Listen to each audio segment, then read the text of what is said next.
122쪽입니다. 122쪽에 64에서 66번을 볼게요. 일단 첫 번째 문단 짧다. 그쵸? 일단 상담이고요. 이 중 정신분석적 상담, 인간중심적 상담, 인지행동적 상담, 이렇게 발음 힘드네.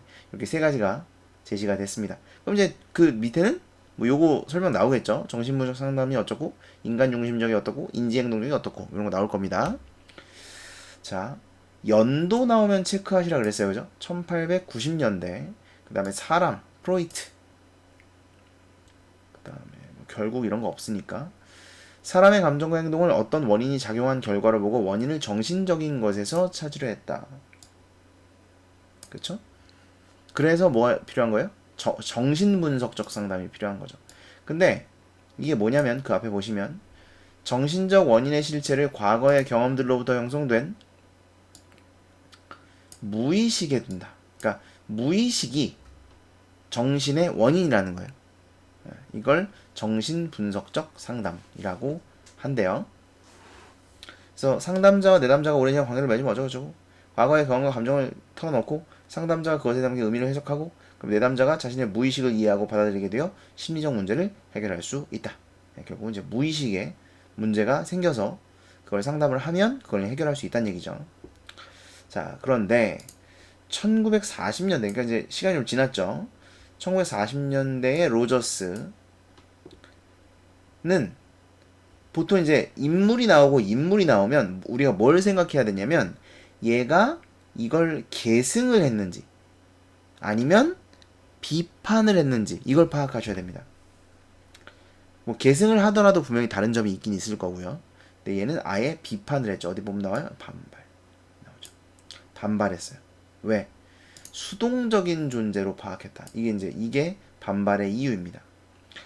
그래서 그럼 얘는 어떤 얘기를 했겠어요? 적극적이고 능동적인 존재로 바뀌었죠. 인간을 자신의 가능성과 잠재력을 발견하고 실현할 수 있는 존재로 간주하는 인간 중심적 상담. 그래서 인간은 능동적이다. 그다음에 따라서가 있네. 따라서 상담자는 어떻게 한대요? 진솔한 태도를 보여야 되고,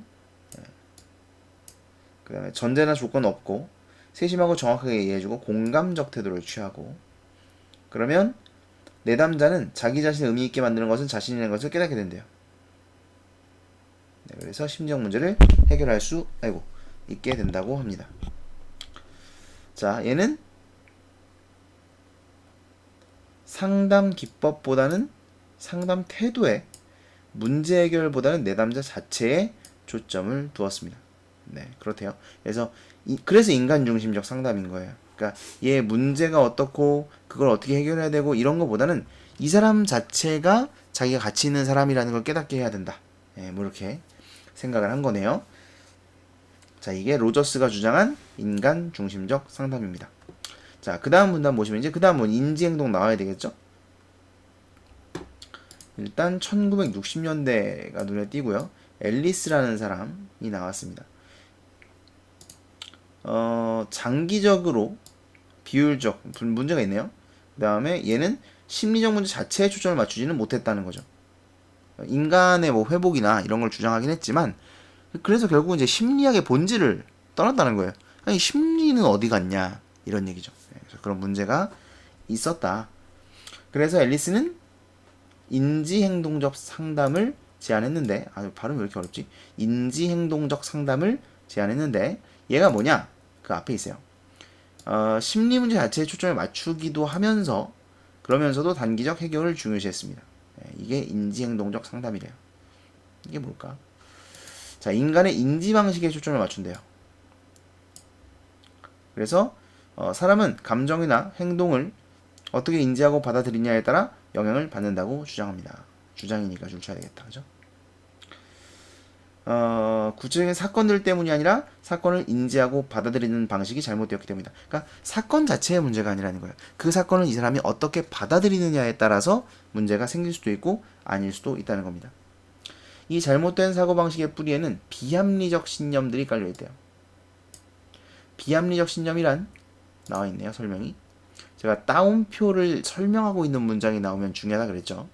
비합리적 신념이란 반드시 뭐뭐 해야 한다나 결코 뭐뭐 할 수 없다와 같이 융통성이 없거나 현실적으로 실현 불가능한 생각. 두 가지입니다. 네, 융통성이 없거나 실현 불가능한 생각. 이 두 가지예요. 이런 게 비합리적 신념입니다. 따라서 상담자는 상담 과정에서 내담자의 비합리적 신념을 찾아 그 부당성을 적극적으로 논박하여 합리적 신념으로 변환시키게 됩니다. 이런 과정을 통해 내담자는 정서적 건강을 되찾게 되는 효과를 얻는다는 것이다. 자, 이게 인지-행동적 상담입니다. 됐죠? 그래서 세 가지 있다 그랬는데 딱 그 세 가지 설명하고 끝났어요. 자, 문제를 한번 보시죠. 64번입니다. 강연회의 제목, 이게 이제 표제, 부제 묻는 거랑 똑같은 거예요. 윗글의 제목이 뭐겠냐? 3번이죠? 그래서 보시면 제가 아까 그랬어요. 연도를 체크해야 된다 그랬죠? 1890년대, 1940년대, 60년대. 그러니까 점점 최근으로 오고 있습니다. 그래서 흐름과 특징이라는 말을 쓸 수 있는 거예요. 아시겠죠? 그렇다고 공통점과 차이점은 아니잖아요. 신뢰도 정확도 이야기 없었고요. 그죠? 이론 간의 접목도 없었고요. 발전 과정, 이거는 뭐 그렇게 볼 수도 있는데 전망이 일단 없습니다. 전망이 뭐예요? 앞으로 어떻게 될 거다. 뭐 이런 게 전망이거든요. 답은 3번이 정답이 되겠습니다. 자, 그 다음에 65번 보시죠. 기업과 니은에 대한 설명으로 적절하지 않은 것은 그랬는데 5번이 정답입니다. 일단 니은이 인간중심적 상담인데 여기서 구체적인 문제 해결 방법을 제시하진 않아요. 그죠? 제시하는 게 아니라 여기 보시면 이런 태도, 공감적 태도를 일관되게 유지하면 상담자가 내담자는 스스로 깨닫게 됩니다. 그렇죠? 자기 자신을 의미 있게 만드는 것은 바로 자신이구나. 이런 걸 깨닫게 되어서 어쩌고 저쩌고. 그래서 구체적인 문제 해결 방법을 제시하고 있지는 않습니다. 그 다음에 66번입니다. 66번. A에서 E에 대한 설명으로 적절하지 않은 것은 그랬는데 답은 2번이 정답인데요.